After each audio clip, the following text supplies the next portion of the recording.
Oko kamata onga ite. Nozali bulule, ozali zuba, ozali mayele te. Mutani bako besi ka saka musala. Okosi loko kuma na likona bisala sala wana. Bulole muta.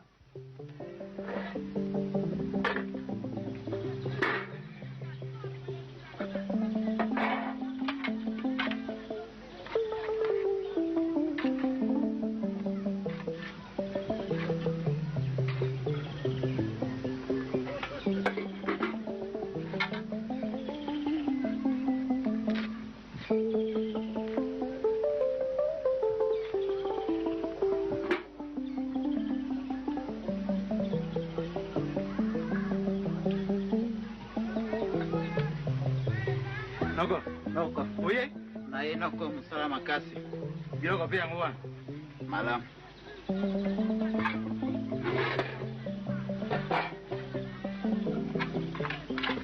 Noko supu isiri nyonso bo.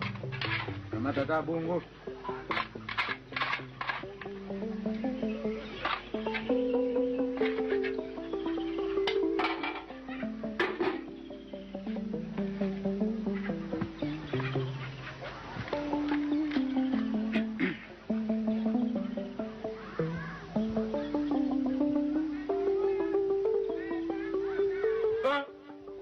Bakan, Noko. Yope koma kosambela? Oye bakite. Nakoma osambela, nakota ekutu malonyi. Nakanisi na poso ekoya na okula batisimo mokolo yenga. Ya solo. Bakan. Keba na biloko wana ya mindele? Na ebisi okeba. Oyebi esika yo utakite. Soki okebi na ngote kobalukela wa mabe. Bandeko babolingo. Lelo tozali na nsai enene.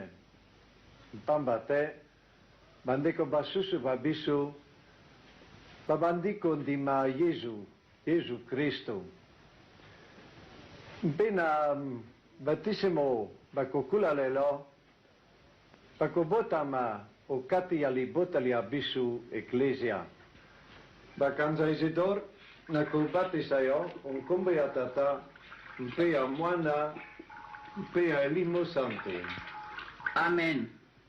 Lata elamba ya mpembe, elembo ya bomoi basika, oyo utiko tzwa.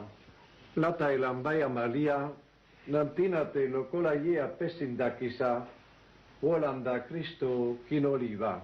Maria.